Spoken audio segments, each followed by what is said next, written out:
I go by the name Neo Nix, and for today's show, Gianni Storm talks about Trump's execution spree in his final days in office. Lizzie tells us about a football coach in Georgia punching one of his 9-year-old players twice.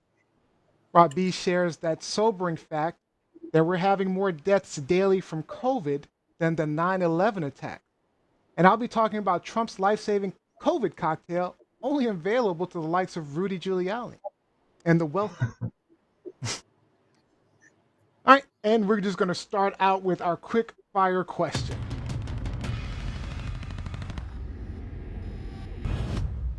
All right. Hey guys, 4 people stabbed, 23 arrested, 1 shot at rallies backing Donald Trump's election fraud claim. Tomorrow's electoral college votes, and it's all final. So, what's your advice to the Trumpers who simply won't give up? Lizzie. My advice, pull up your MAGA panties and abide by the law of the land. Your The MAGA Supreme panties. Court has spoken. It is over. Done. Robbie? This isn't a hill worth dying on. Go home, practice yoga, research Buddhism, learn to practice acceptance. All levels of the U.S. court system are rejecting the appeals because there's no evidence of the fraud claims. Gianni Storm. My advice is more so a warning for the Trump supporters to give it up and stop supporting the Trump and deep state agenda. I feel you. And for me, in the words of Elsa,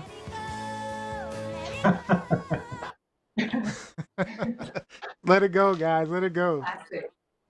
Yeah. So yeah, they just gotta give it up, right, Lizzie? Well, that's the same thing that they told, Hillary Clinton supporters back in 2016. Let it go. It's over. You lost. Yep. Move on. Heed your own advice. Yep. Heed your own advice. Yep. Time to let it go. By the way, the rally video is courtesy of our friend of the show, man on the streets in DC, Reuven Gorn.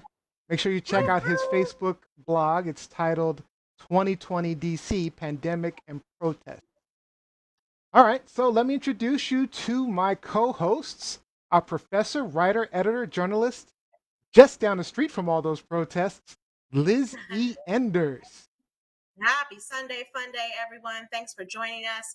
For me personally, final grades are due tonight, 11:59 p.m. Tomorrow, no more school for me until January. Oh, good.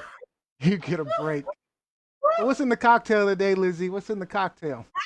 It's the same as on Wednesday. This is a wild cherry, wild cherry. Can't talk. She's verklempt. She's verklempt. It's strong. It's strong. It is strong, but it's good. Stoli wild cherry cocktail. I even have some cherries down at the bottom. Very good stuff. Try it. Try it. All right. And our rock star with the band Fallen Machine, coming to you from Sudbury, Ontario, Robbie Rock. The land of snow. In the last 24 hours, we got about a foot of snow in our city. So, yeah, So jealous. It's a fun little workout. Did you say jealous, Lizzie? So jealous. Again, my AC is on. It is now 75 degrees in my apartment. Oh, God. Jealous. I want snow. you need to work on your AC. All right. And live from Atlanta, Georgia, our infusion of vigor and youth, Gianni Storm. I like that. I like that a lot. Hey guys. While Robbie is freezing in Canada, it's actually like almost 80 degrees, and I can wear 80 a crop top outside. Wow. I can wear one too, just not comfortably. So you're enjoying your extended winter break, Gianni? Yes. So Liz, you said you go back to school or you teach school January. I actually don't go back until February. So I have a long vacation. And then it's still hybrid classes. COVID is still real. So yeah. It is still real. It's fun. And we're going to definitely talk about that. Howard has some weird stuff going on. So the inauguration is on Wednesday, the 20th. First day of school is the 19th. Then everyone has the 20th off. The 21st is a Thursday. I have classes Monday, Wednesday, Friday. So my first class won't be until the 22nd, which is on a Friday. I don't know why they didn't just start classes first thing Monday morning, the 25th. Okay. Yeah. It's all broken up. It's crazy. It's crazy. Definitely makes sense. So, a lot going on. Sorry, Lizzie, about all that. But you, one more day, couple more days, you're all set. You're all set. All right. So, if you've never been to TLS before, real simple concept. We'll be sharing our truths and opinions with you, calling out the lies, and pointing out the ridiculous shenanigans going on. But most importantly, on this show, we try to have fun with some shenanigans of our own. Remember, our show streams live just about everywhere: YouTube, Facebook, Periscope, and Twitter. And we are doing it live on TikTok and Instagram as well, at TLS Live Show on all of our platforms. Make sure you hit that follow button, share this feed, invite your friends. Most importantly, join in the conversation. And if you ever miss an episode, make sure you subscribe on YouTube or where you listen to your podcast: iTunes, Google, Alexa, Pandora, iHeart. We're available everywhere. All right, guys, let's jump right on into our hot topic today. Truth, lies, shenanigans. All right, one of our hosts will start us out. They'll tell us their hot topic and tell us if it's a truth, lie, or shenanigans. Give a little background, and then we'll talk about it until time is up. Then we'll go to our live audience questions and comments about that topic, so make sure you are online talking to us. All right, we've got a good hot topic, really good hot topic today from Giuliani Storm. Giuliani, is this a truth? Is this a truth, lie, or shenanigan? Well, Neo, this is an unfortunate truth. There was an execution that took place December 10th.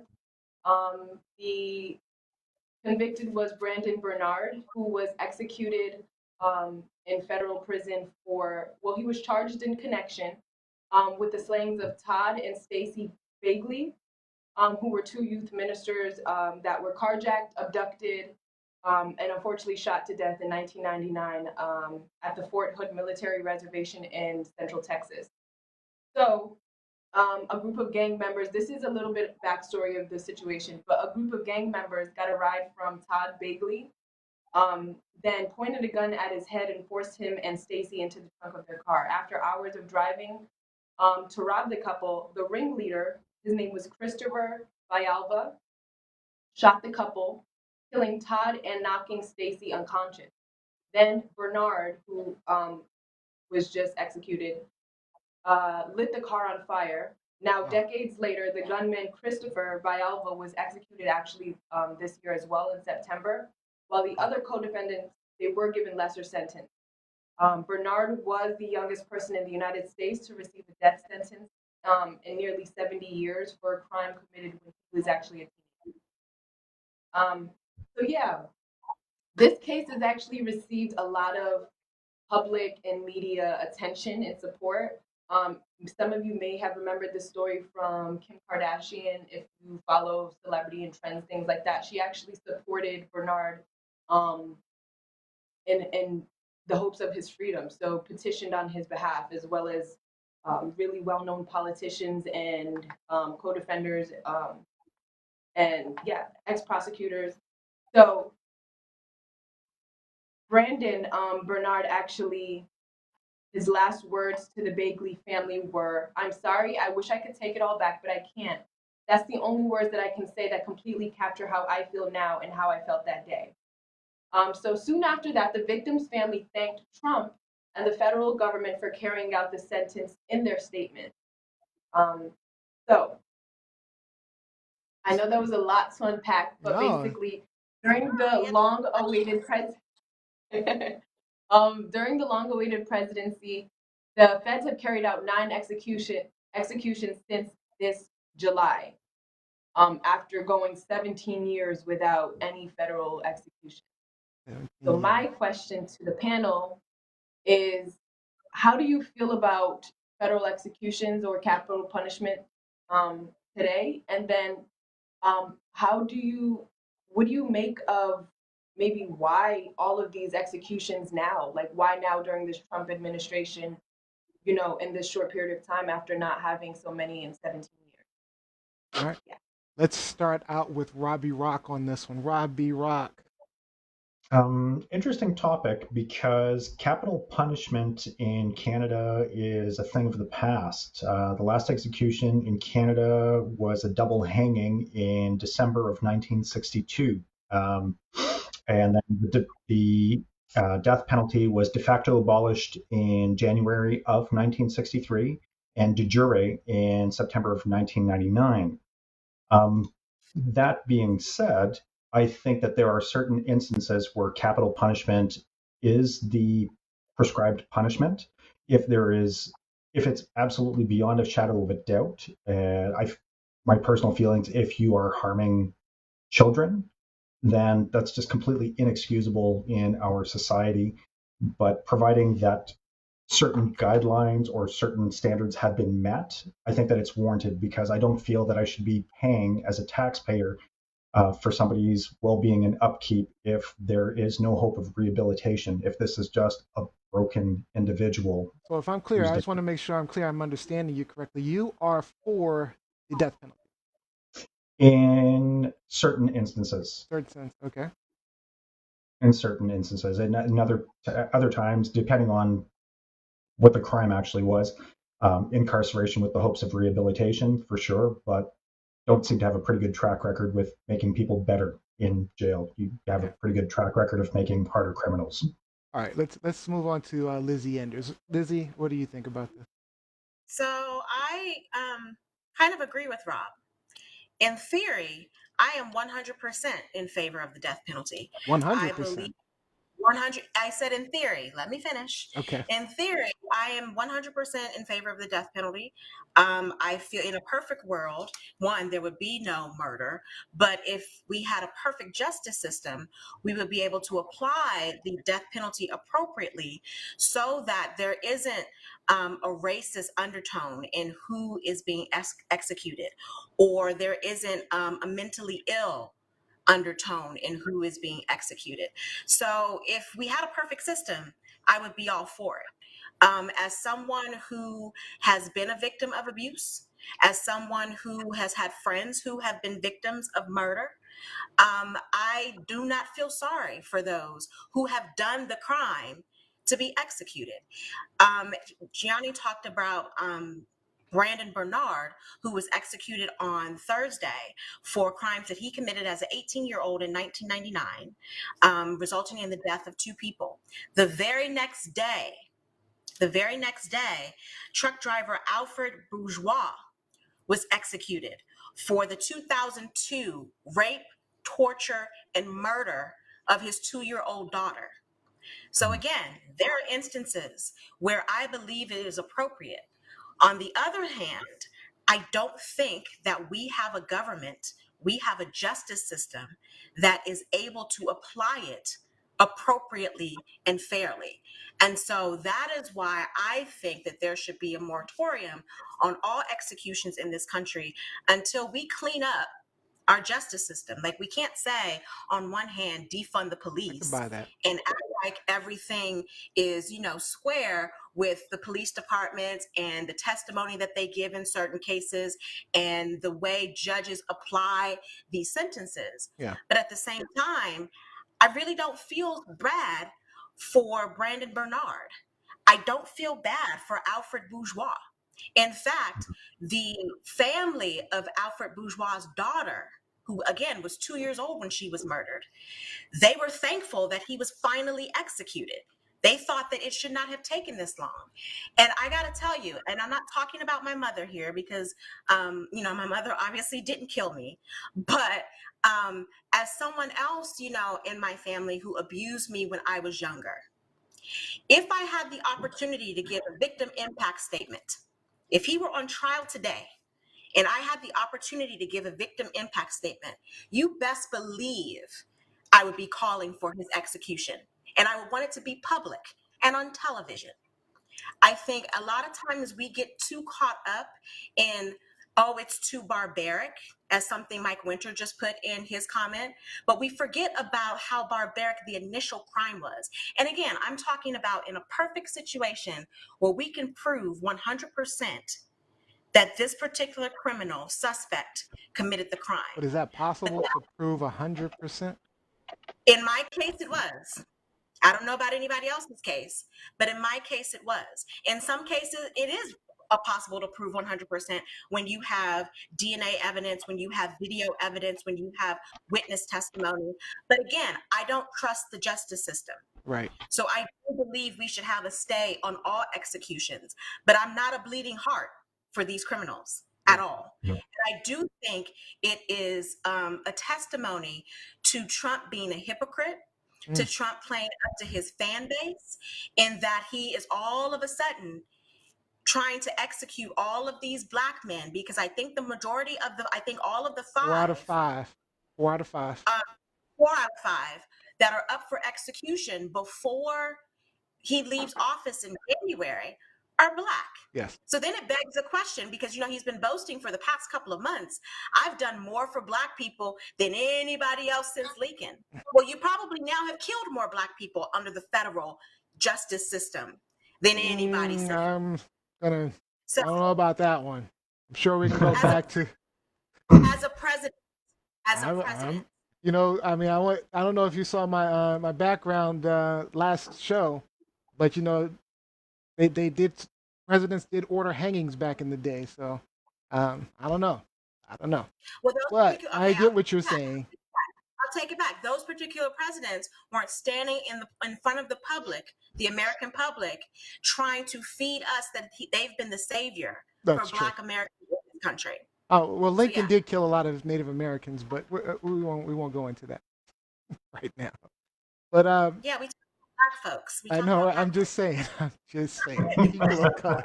There are some presidents out there that were Lincoln himself, who was Anyway, but we're gonna. All right. So I'm curious. Does anyone feel like this is just payback right now because of his loss? I mean, because he waited until like the very. I mean, why are we all of a sudden executing at the last minute? It feels like payback to me. But so everyone knows. He's trying to leave behind like some type of like reputation or some type of legacy. For his base. Absolutely. Yeah. For his base. I totally believe that. But as everyone knows, I'm a stickler for protecting children. So, and the one offense that I believe that we should absolutely bring back is corporal punishment, meaning like 50 lashes or whatever. And that's for abuse of children. I believe abuse of children deserves, some type of punishment beyond just sitting in a cell getting food and I mean, of course, prison is much worse than that, but still, the point is, firing squad. How about that? I'll take that too. I'll take for abuse of children. I'll take all of that. But I'm not necessarily an advocate of the death penalty, to answer your question, Gianni. Because and this has to do with what Lizzie was saying. I think Lizzie put it better than I would have, but it's that I don't trust the justice system. Because I think we get it wrong often, right? 2, it's inordinately people of color. It's a significant number, like Lizzie said. 4 out of the 5 are people of color. It's not 4 out of 5 people of color who are committing these types of crimes. So there's definitely something wrong with the justice system. Alfred with Bourgeois, I think his name is. I am like Lizzie. I am not shedding a tear at all for him killing his daughter, torturing his daughter, this child, anyone who deals with children. I am not shedding a tear. I mean, now given Brandon Bernard, his situation is slightly different. He was basically a child when it happened. So some people make mistakes and deserve punishment. I don't know necessarily that death is always the solution, because you can recover from 50 lashes, but you can't recover from death. I mean, once that's done, that's done. I mean, so if you made a mistake, child molesters deserve like torture, basically. or like Yeah, specifically I do. like I'm just saying that's me personally, though. yeah. I And don't. also too, I want to say, because again, I'm an advocate for children. I was an abused child, but at the same time, I don't think it should just be a standard for children. I There are a agree. lot of women There are that other are crimes. abused out here. Yeah. There are men. Well, there are lots of men that are in prison or that should be in prison Hmm. who have done awful things Yes. to either their spouses or women that they don't even know. Yes. Like, we are living in society where there is evil out there. There is.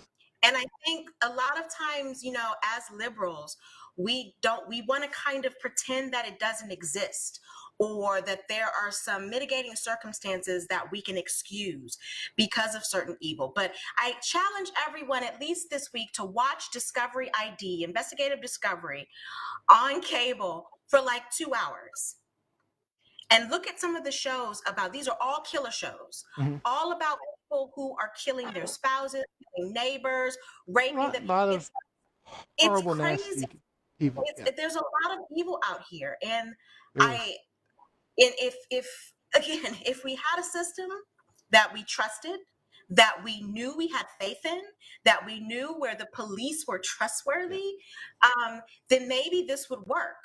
Yeah, I But think you put it given best in that in by saying, by not trusting the justice system. I think that's where my feelings on corporal punishment lies. That's why I'm not necessarily for it, but I'm not against it because I'm against the way we do corporal punishment in the United States. Yeah. I'm against the let me means just that say we this. use, but I am not against certain people deserving to die because of their Well, and crimes. let me just say this, because I think this is a sentiment of a lot of people who are anti-death penalty, or who have worked in the capacity of death penalty cases, death penalty appeals. They talk about their longevity in working in that field. Again, I bring it back to the victim. You may have had 3, 4, 5 years working on appeals. I've had 46 years of dealing with being a victim. Yeah. So it doesn't compare. And I'm not just talking about myself, I'm talking about other victims. Yes. So yes, in my Yeah. mind, again, I believe in the death penalty. I just don't believe in our ability to execute it Execute. fairly. So Gianni, Period. as the young one on the vigor and youth on the panel, what are your thoughts? You guys have actually kind of enlightened me more. I'm not gonna lie, because originally I feel like why am I playing God in a sense? Mm-hmm. Even if I'm not taking away anything or justifying anything for children, or especially like abused people in situations like that, that were victims of that. But I think now I really agree to the fact that it's not necessarily that I don't want to see those people punished or suffering for what they did, but at the same time, I think that it's an unjust and it's unfair and it's unbalanced. And usually the people that receive that punishment aren't they aren't deserving all the time because of this unjustness in our legal system. So I really like that you guys brought me through that. Thank you. And it's not just, I agree with you, Johnny, and it's not just persons of color. It's also mentally ill. We've had over the past, at least from my recollection, we've had over the past decade, 20 years, a lot of people, particularly in Texas, particularly in the South, where a lot of people that have the, mental capacity of a mustard seed. And I don't mean to say that to be funny, but low IQs, people who on a spectrum would be considered mentally retarded, being executed for crimes that they really didn't understand that they committed. Mm-hmm. So again, I don't think we can fairly execute it in this country. But that doesn't mean I don't believe in the root of the death penalty. Robbie, do you have any additional thought? I think that we've had some really good conversation, and I think that it's important to note that we are social animals, and when these types of scenarios play out in the natural world, if there is that kind of affront to the social order, typically that animal is either attacked by the rest of the pack and killed on the spot, or they're ostracized from the pack, which is essentially a death penalty because they need that social cooperation. If you are broken and you are breaking the social fabric that is humanity, then there's no place for you within that society. Well, that goes to Johnny's question, pre-show. She asked us, if death penalty aside, capital punishment aside, what do we think should happen to, these people, these deviants in our society? I answered that question. Who continuously, commit horrible, Take barbaric some crimes. stoning if I don't mind stoning. Run Okay, that back. this isn't Shirley Jackson and the lottery. We said death penalty aside. So I kind of agree with Rob B. Exile, permanent exile. Send them someplace where they can amongst themselves. You want to be a barbarian, then you go fight to death with another Isn't that what they barbarian. did in Australia? Isn't that what the English did in Australia? They made Australia a penal colony where they sent did. all their yeah, and so Australia is built on criminals, right? Well, I've heard that actually. Hence the whole like pirate thing. No, I'm kidding. But I mean, we could do that, but I don't see how that solves the problem. I mean, especially when we're talking, we have, we can travel back and forth, and I mean, I know we take their passports, but you're just sending away a problem. I don't know. I'm not talking about sending them to London. There are tons of isolated islands out there. They have no way to get back to the mainland. Okay. So we'll go back to English days. Or we got the Space Force coming and send those MFers to. Actually, that's not a bad idea. You know what? I wouldn't mind bringing back. Unfortunately, I can't say that because again, I don't trust the system. But I'll wait till he finishes. His time is up. But back in the day, you used to have workers. You'd send them out to work. So your penal colony would be, some type of hard labor. But the problem was here, at least here in the United States, that's why it was inordinately black, because they were taking the slaves and putting them to work as hard labor. So the ex-slaves and putting them to work as hard labor. So I don't know. I just don't trust our penal system to be able to execute some of these things. So, all right, let's get to some of these comments online. It's a lot going on online. Vaughn Perry says they're legit trying to bring back Firing Squad. Actually, Firing Squad is still available in Utah, in case you didn't know. Yeah, and I've seen people that have been for execution who have in the past 5-10 years who have requested Firing Squad. So requested. Wow. I'd rather lethal injection if I had a choice. But, so Mike Winter says not a single person should be executed for inchoate crime. He says Vaughn Perry says until there's a foolproof way to ensure only guilty people are being executed, abolish the death penalty, and even then it would discriminate against people of color. I agree with that. Mike Wolf says in a perfect world, the justice system would be trustworthy enough and the death penalty could be administered fairly. Also in a perfect world, people who wouldn't be committing crimes. So also in a perfect world, people wouldn't be committing crimes that warranted the death penalty. Exactly. Yeah, so we're not in a perfect world is basically what he's saying. Far from it. No. Far from it.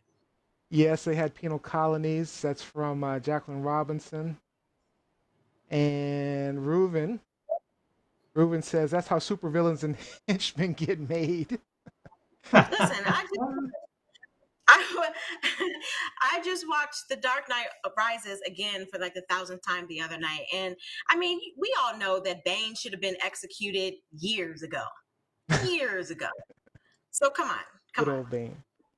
All right, guys, let's move on to our next hot topic. Great topic, Gianni. Great topic. All right. The next topic goes to Lizzie Enders. Shenanigans. Lizzie, are we talking a truth, a lie, or shenanigans? Unfortunately, we are talking about a recent truth. So, a video emerged earlier last week of a youth football coach in Savannah, Georgia. His name is Jarrell Williams.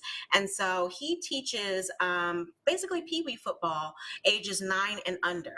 And so a video emerged of him physically attacking one of his athletes. This young man was 9 years old. Neil, do we have the video? So yeah, this is the video that made the rounds on social media. So that's the first hit. And again, this is a grown man. Grown man. You can see he's angry, cussing, as if he is in a confrontation with another adult. Then he goes back for more. Knocks the little boy down. Looked like he punched him in the side of the head. Notice there are other adults standing around who do nothing. Nothing. Who do nothing to remove this coach away from the situation, who try to calm him down, who try to offer any assistance to the young man. And then he still grabs him again. So my question to the panel, first and foremost, well, let me preface that by saying that he has since been fired, banned from all youth sports, banned from coaching, banned from coming into contact with all youth sports leagues. I don't know if that's across the country, but it's definitely in the state of Georgia. But now he's being charged. The DA has decided, even though the young man's mother, and that's another question I'm going to throw out for the panel, the young man's mother didn't want to press charges, but the district attorney saw the video footage and was like, we are going to charge him for assault, regardless of what his mother said.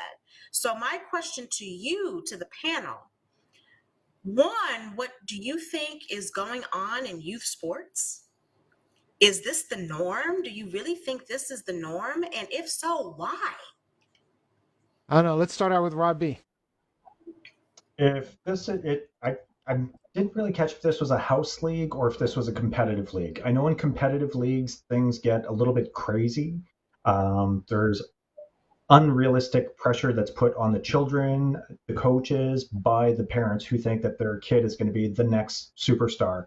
But at U9, you're not really seeing that huge gap. What really took me aback was this man's apology, where he said, had he known it would have played out like this, he wouldn't have disciplined him publicly. Well, that wasn't discipline, that was an attack. Yep. And like you said, Liz, the fact that there are other adults that are standing around there. I've coached at a semi competitive level, house league level, and if I would ever have witnessed a coach on another team abusing their players, I would have petitioned the official on the pitch immediately and asked for that coach to be removed. And if they would not have removed the coach from the situation, I would have taken my team and walked, because that's just unexcusable. I can't get over how many people just sat by and watched this. The fellow coaching staff, the officials, the parents in the stands, the other team. Shame, shame all around.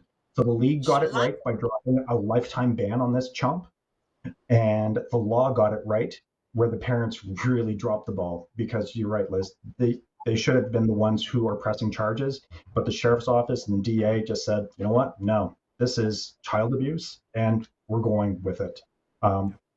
And that's it. Like, you could see that there was no restraint. He was taking into account that the kid was wearing a helmet, and that's how hard he could hit him. He knew how hard he could hit him because the kid was wearing a helmet. And if his apology is he wouldn't have done this publicly, then what happens at closed practices? What happens behind the scenes? Absolutely throw the book at this guy. Let me just read his actual apology before Neo and Giuliani. So he said, I'm not going to make no excuses for what I did. I was wrong. I shouldn't have disciplined him in public.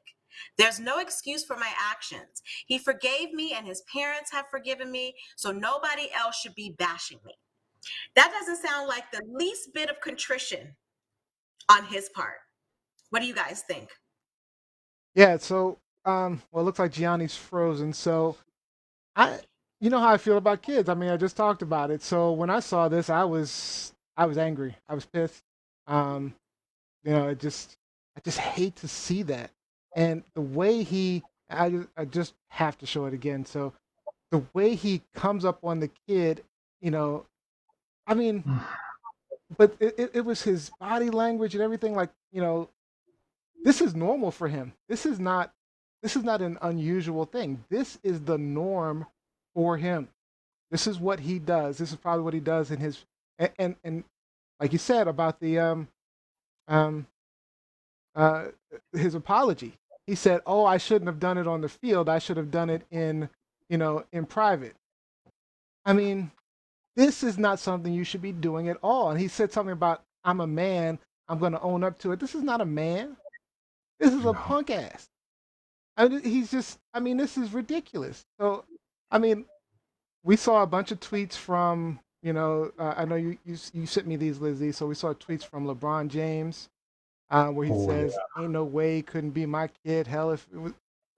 I mean, and then you sent this one from Shannon Sharp. "I'll whip him even if it's his kid. I won't let anybody prey on the weak and the vulnerable in front of me. Not gonna happen." That's how I feel.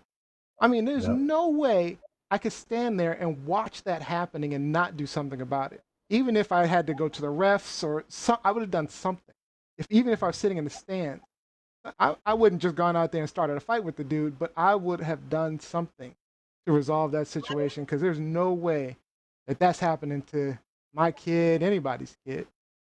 Let me just say, again, I've spoken about, my relationship with my mom growing up. It was very difficult. However, my mom was very protective, even though she was an abuser. In the same vein, she was very protective. Like, I have seen my Nobody's mother gonna abuse you but me. attack others whom she thought were attacking me. So there is no way in hell my mother would have sat in those stands and watched this man attack one of her children. And so I don't get the mindset. But then I had to think about the fact that this young man probably comes from a single parent home, Yep. and the mother in this situation Easy probably target. is looking for, exactly, Mm, probably looking to this coach to be a father figure for her child. And a lot This of is those why they pick mothers jobs like that. in this situation. But again, we have to pay attention to how a lot of adults feel as if they can approach children as adults. They can engage children as adults. Again, he squared up on this little boy as if that little boy was a grown man. Right. And that, to me, I'm just like, okay, bruh, you need your ass beat 1,000, maybe even a firing squad, if you want me to be real.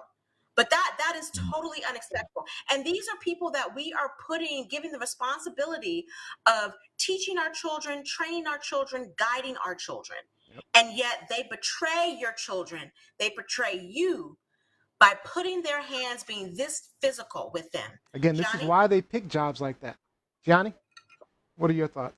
I know we lost you for a second. Hope you're caught up. Yeah, I'm back. Um, but yeah, I basically feel like the rest of the world feels. I feel like it was interesting to see though because I know that I don't know what you guys have discussed, but I know that there are certain black men that I have that he reminds me of that they Mm, have this not necessarily a position of power, but a little bit because what he's a coach, right? Yeah. So they have this kind of like position of power, and then they want to play like dad almost for that single mom son. Or I've seen a lot of like teachers do it. I've seen a lot of coaches, for example, and things like that. But usually there is some like boundaries there. With this, it just almost felt like obviously no boundaries. I think that I'm not sure, but maybe the mother of that child could have potentially been okay with it originally. I want to say that because I just feel like the way that he was so comfortable doing it, and then in front of everybody.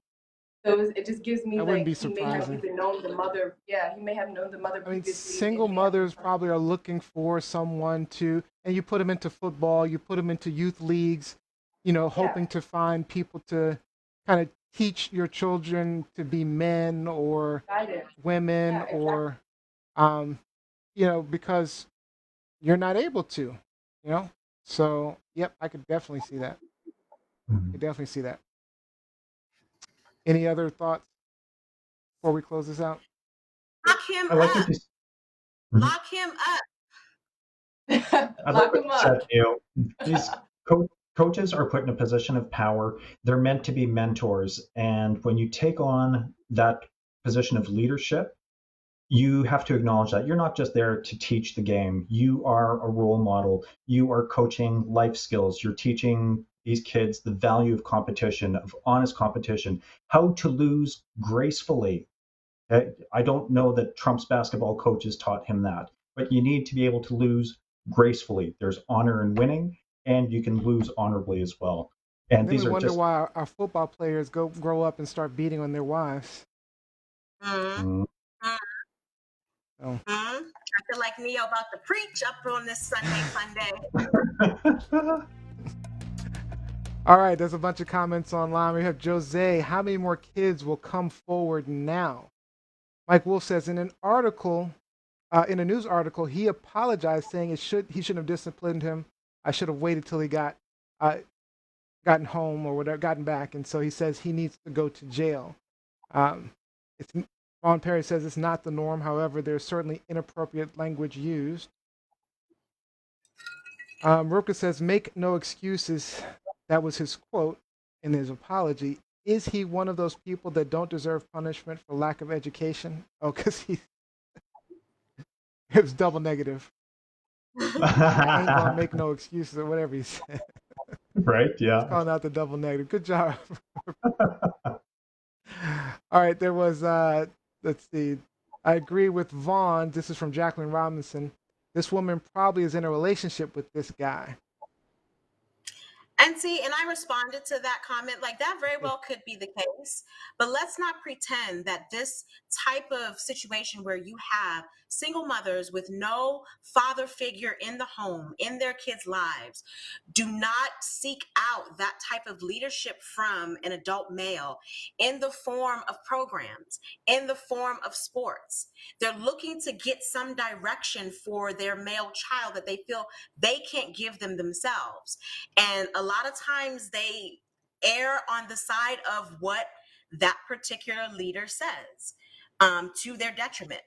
So, I mean, I can't speak on whether or not, she is in a relationship with him, but we've seen this time and time again. And Sports Illustrated did an article on this about hockey players way back in the day, who had been abused by their coach, but the abuse was different.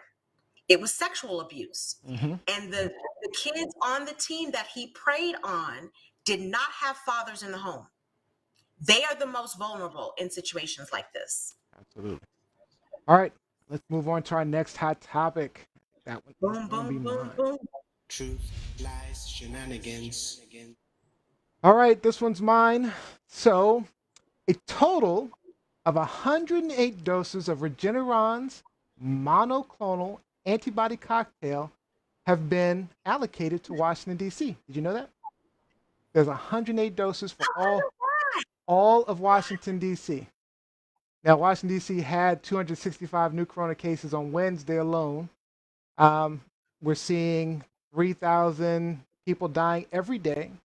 But somehow, our friend Rudy Giuliani, Donald Trump's lawyer, got one of those doses. In an interview with the New York radio station on Tuesday, he explained why he qualified for his privileged treatment, saying, "I had very mild symptoms. I think if it wasn't me, me being Rudy, I wouldn't have been put in the hospital.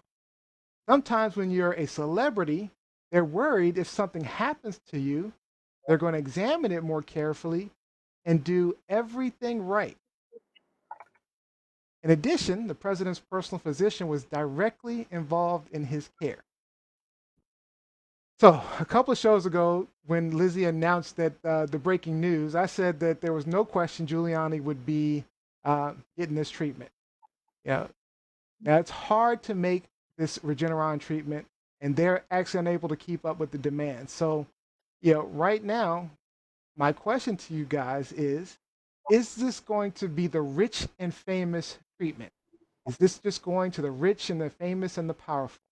So that's my question to the panel. Let's start with Lizzie Enders.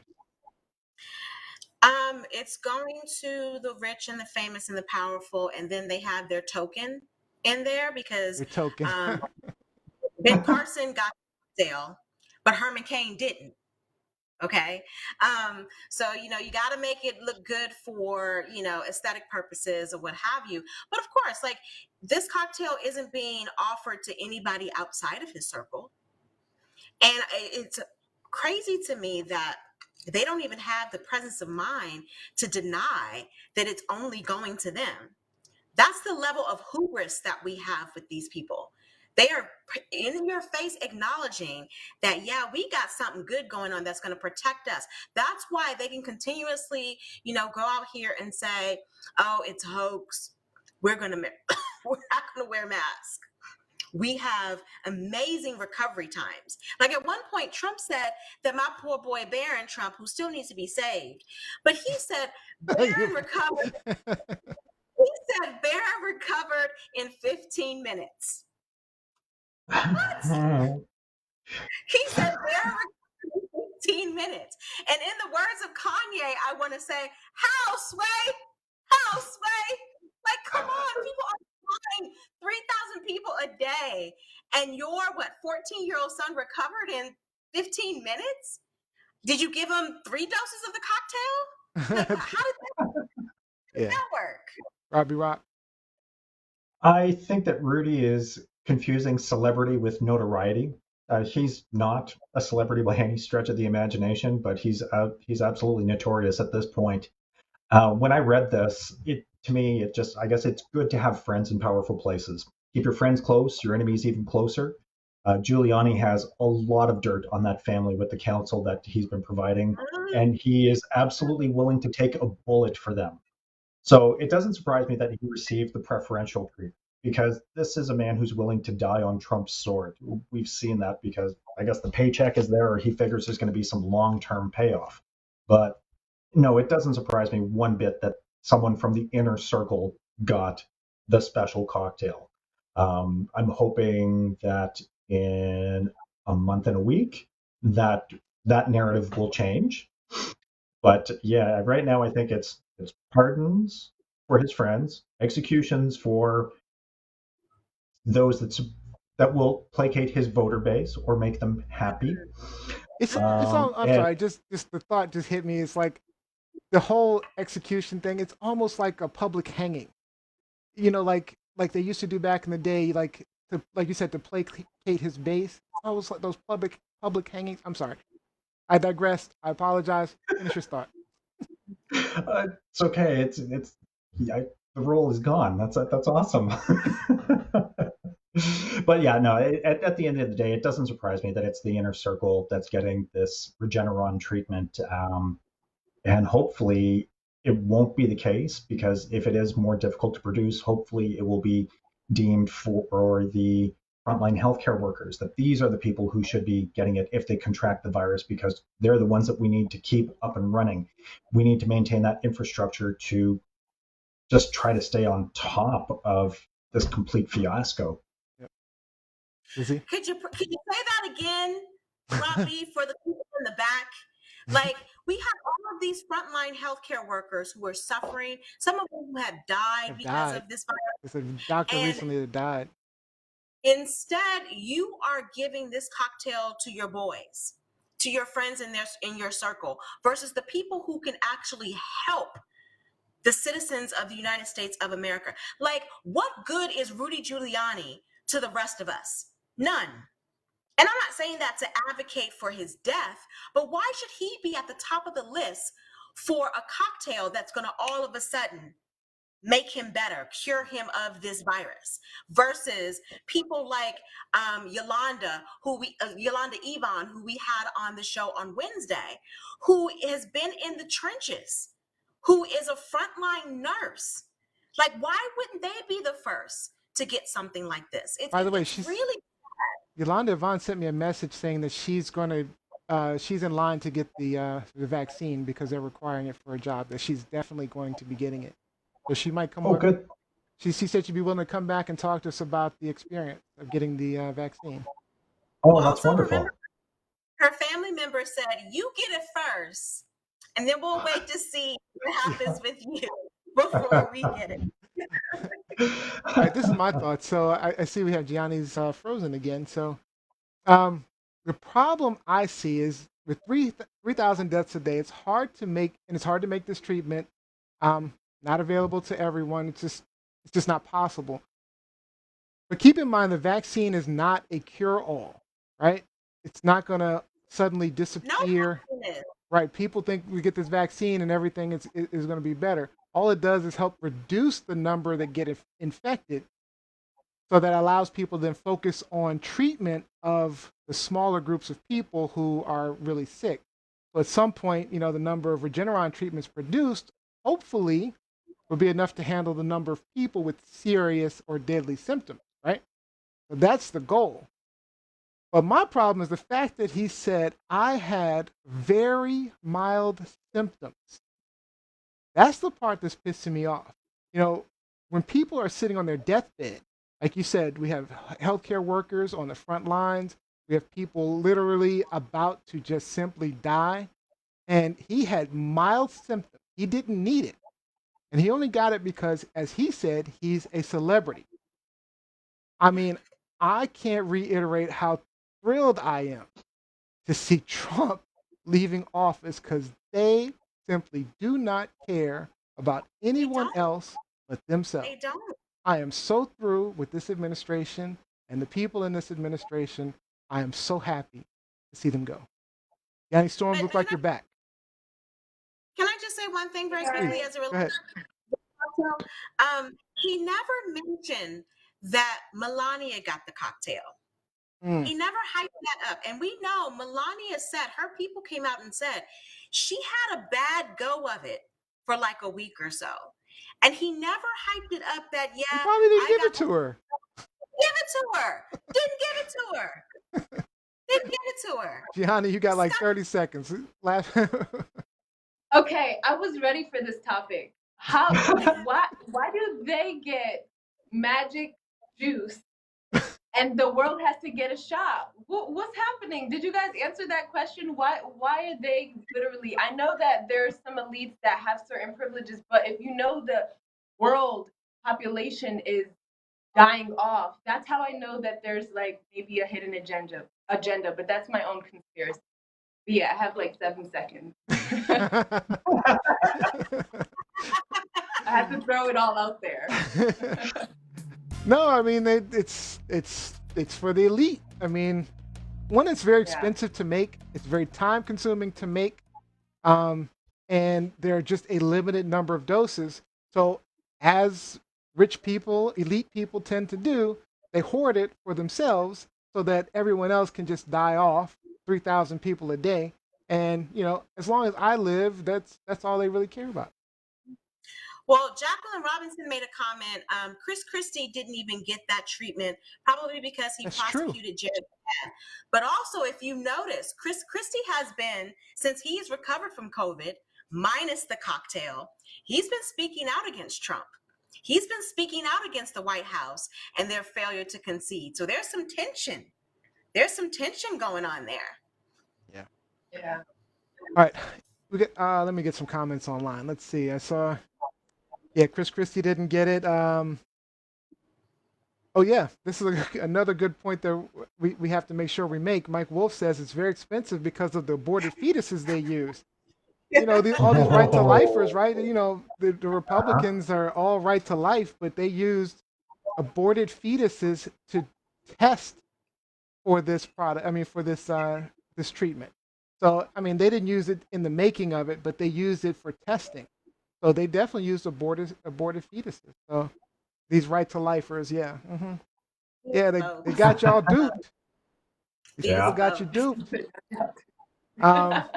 Jose says, so he stole a life from someone else that deserves it more than him. Exactly. That's exactly what he did, because they're out of one of those 3,000. It could have been 299, because all they had to do was give this treatment to one of them that he stole and didn't need.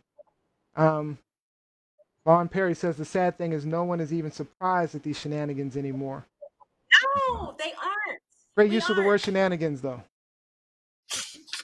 Yeah, we're accustomed to the shenanigans at this point. Yeah, it's pretty ridiculous. Really frustrating.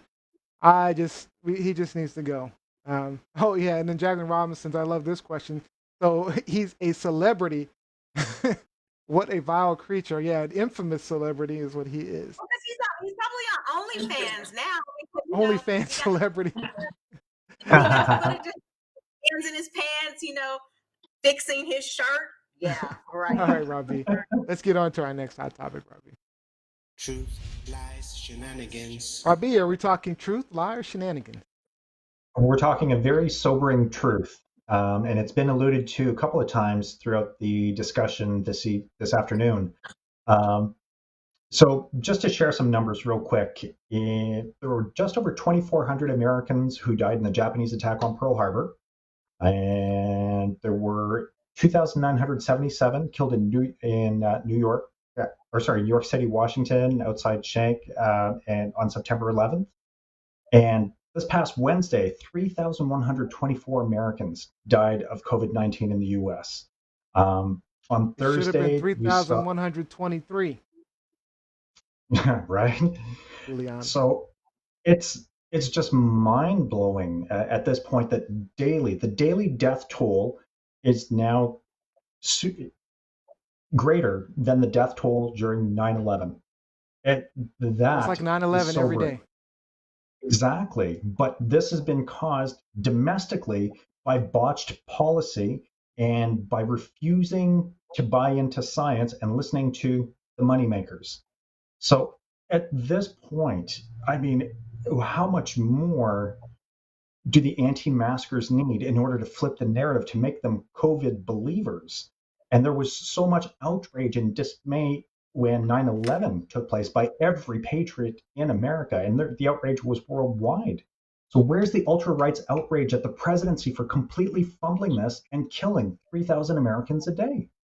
Oh, come on. Oh wait, so Rob. you're looking for the Proud Boys to stand up and what is I'll stand tell up you, and there's stand no back? outrage. For 9/11, the perpetrators, the terrorists, if you will, they were not Americans. They were Muslims. They were Saudi Arabians. They had brown skin. They didn't look like the Proud Boys.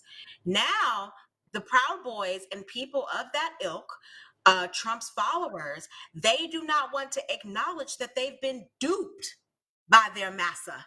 They've been duped by their king They've been duped. that looked exactly like them and who for 4 years had tried to persuade them that the enemy were minorities, were people, they people who were not born in the United States, people who were from foreign countries, people who spoke 2 or 3 languages. Now they are faced with the task of no, it's been the big white man in power who's been the cancer to this country over the past 4 years. And they don't want to acknowledge that. Your wife, Jose, and I got into it with someone, this Yahoo, on our website earlier this week because she made the comment about thousands of people dying a day. And this guy was like, dude, thousands of people, please. And so it's like, well, what numbers are you looking at? Is thousands not 1, 2, 3? Is that not multiple thousands of people per day? We have had since March 300,000 people plus die in this country. That averages to over 1,000 people per day if you do the math, Yahoo. So it's a lot of non-believers because they don't want to accept that they have been duped. Yep. They have been failed. Everything that they were led to believe about MAGA and this presidency has been a false narrative. And so I think what's going to happen is we're going to need more people in his camp, unfortunately, to pass away, to succumb to COVID, like maybe Don Jr., maybe Ivanka, if you will. A celebrity, a big time celebrity, because a lot of the celebrities have been kind of up until this point, B-list, C-list, if you will. The tiny lister doesn't count. No, to the Trump base? You think they watch Friday? Come on now. You think they know Debo? No, Debo. they don't Rest in peace, know. Debo. Rest in peace. No, I think it's going to need to be somebody that hits the hearts of everyone, where they may start to, or even their mama. Maybe if their mama died of COVID, they might get a clue. Maybe. I just want to say, Angel at Angel X 5209 on TikTok asked the question, where you guys get all your research? Where do you get all your research? Source.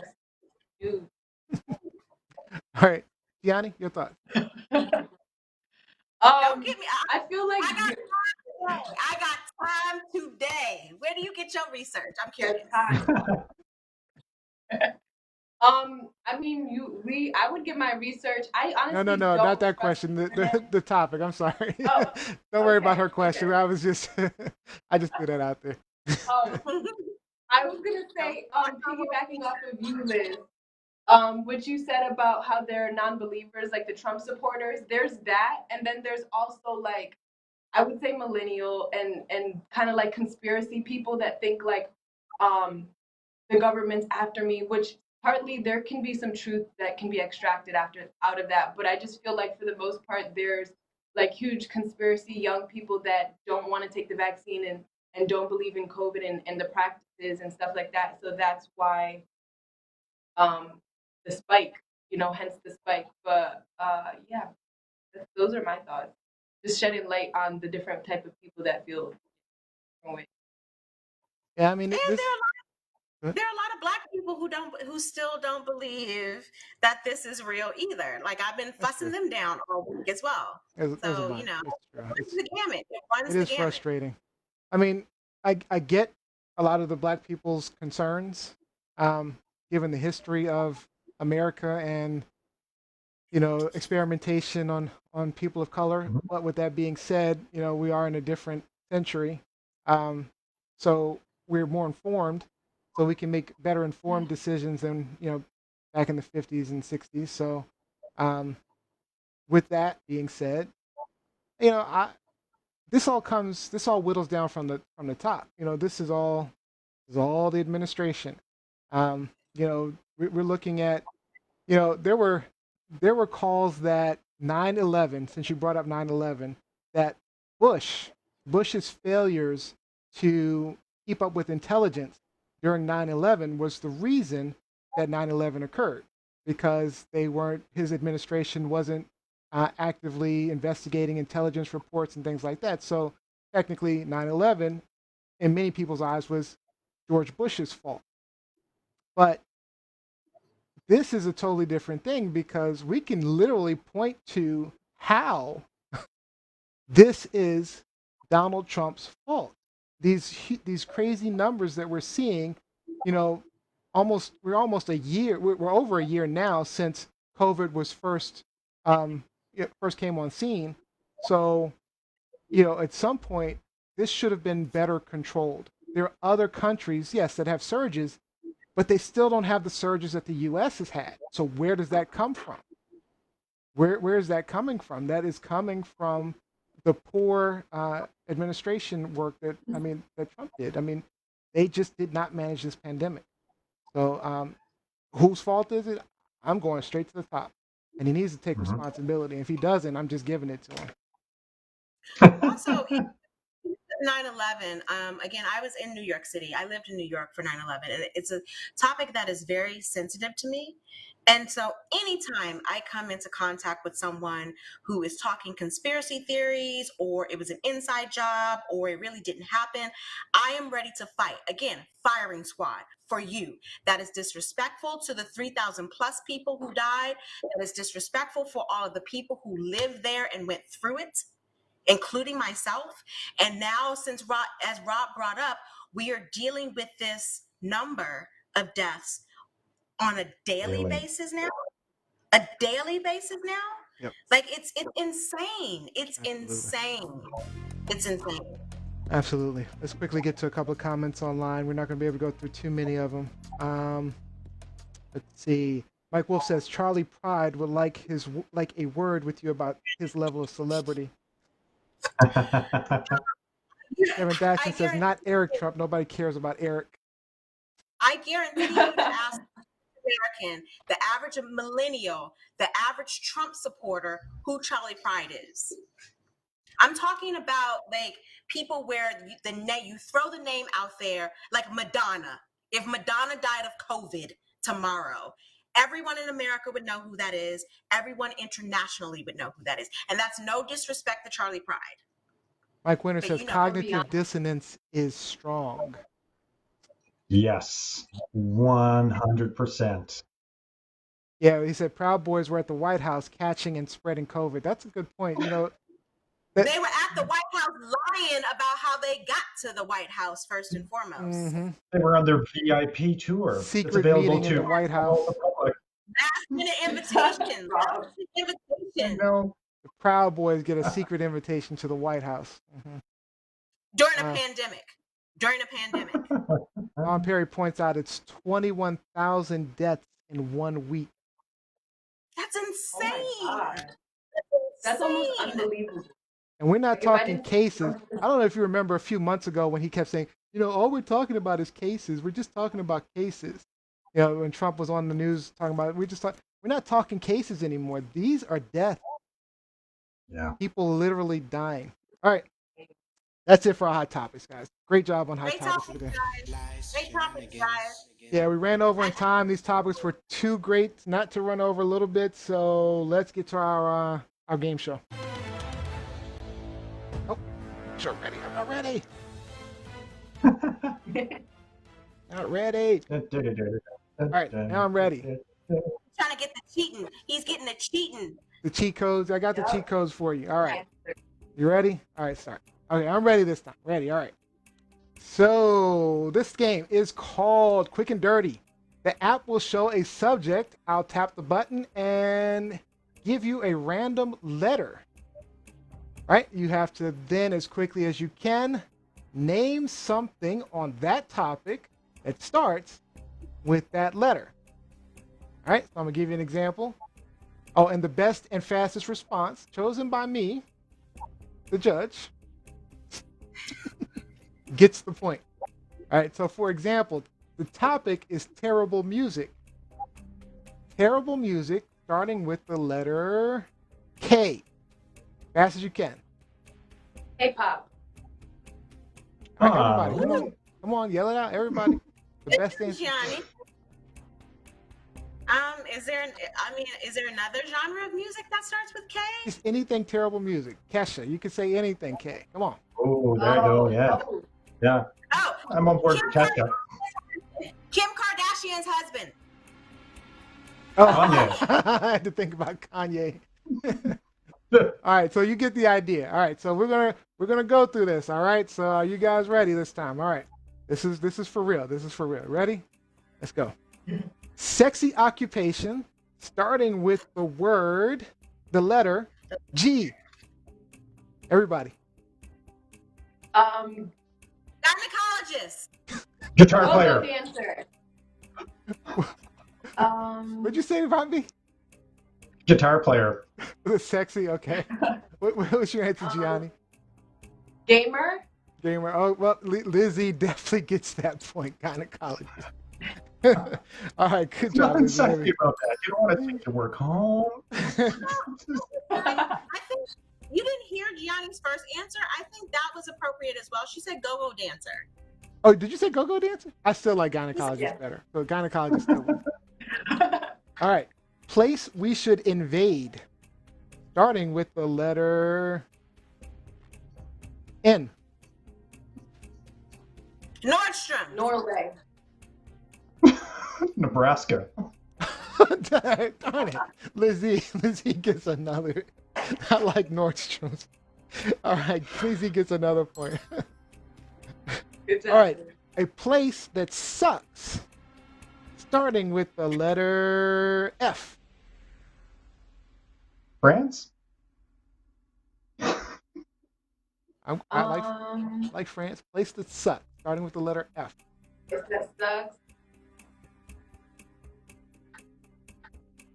Florida. Mm. Come on, Lizzie. What you got? a foot doctor. we don't. We're Maybe definitely going suck with toes. Florida on that one. Florida, because Florida sucks right now. Gianni gets a point. All right. Florida rains too much. A reason we need guns. Starting with the letter W. Reason we need guns. Starting with the letter W. The White House. White supremacy. White House. Oh wow, y'all. Those are tough. Oh man, I like them both. Robbie Rock. Wild ones. Oh man, I don't know. That's tough. That's tough. I think. That's tough. I'm gonna give you both a point for that one because I like White House and white supremacy. I like both of those. So I'm gonna give you both a I point. mean, We're going. it's basically the same thing at this point. It really They're is. the They're same basically. at this point. All right, so you get both the points. So Lizzie, you've got 3. Gianni, you've got 2. Robbie, you've got a goose egg, buddy. I know. All right, first one to 4. We're going to 4. All right. A bad thing to eat. Starting with the letter L. Lint. Liver.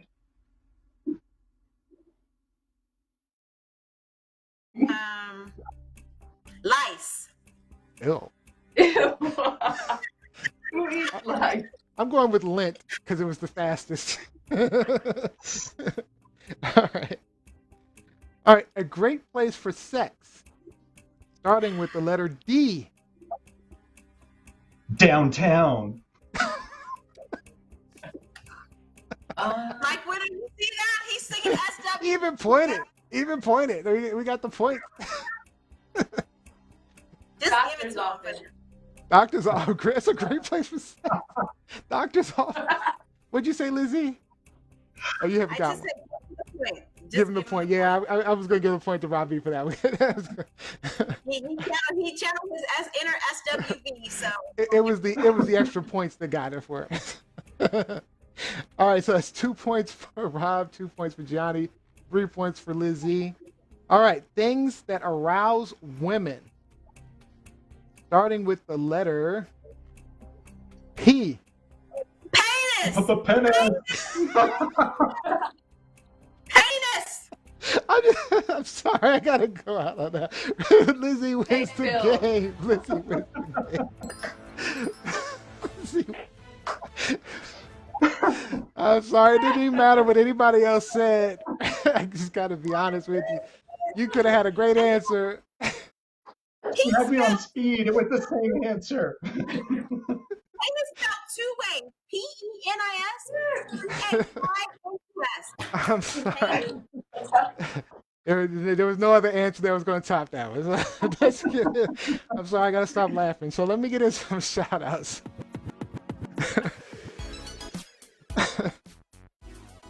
All right, shout out. Yanni Storm, you got some shout outs? You got me crying, Liv. Shout out to you guys for staying tuned. Forgive me for my overheating technical issues, but here I am, and that's all that matters. So thank you guys for tuning in. And we love having you here. We love having our girl here, Miss Hazel Valentine. Hazel Valentine. Rob B, shout out.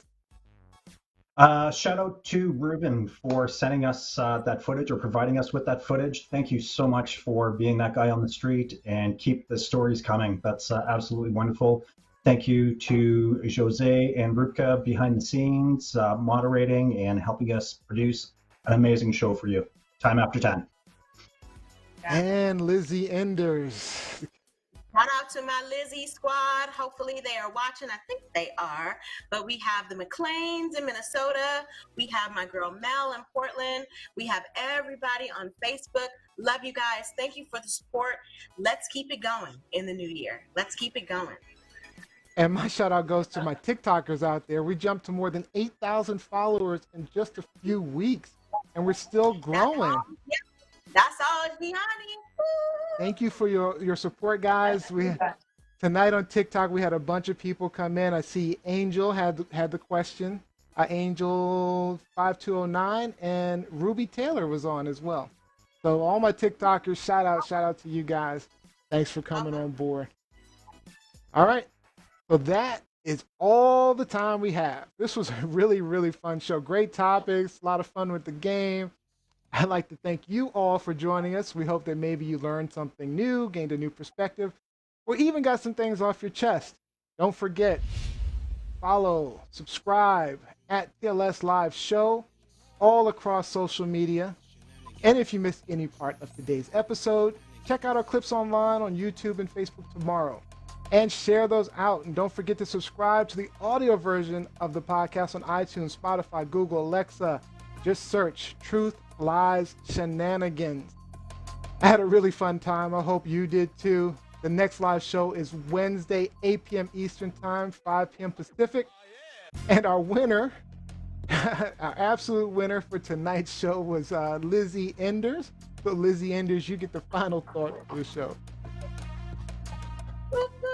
What's up, everyone? So I just want to give a shout out to my students. It has been a tough semester. I think we have a lot to improve on, but I'm glad that we were able to finish it out. But also shout out to all of you. Remember, there are only 2 more weeks, maybe 3.5 more weeks left in the year. We have a lot to do, including continue to wear a mask, continue to social distance properly, so we can start off the new year right, y'all. Let's get rid of this COVID. Come on now. Come on now. Love it. Preach. Energy. Great show tonight, everyone. We'll see you next time, Wednesday, 8 p.m. Eastern.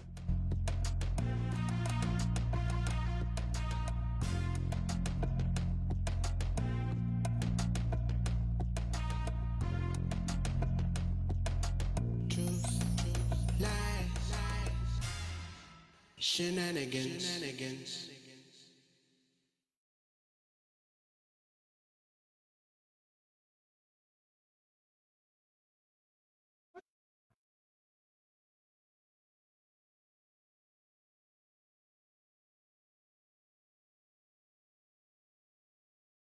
Truth, lies.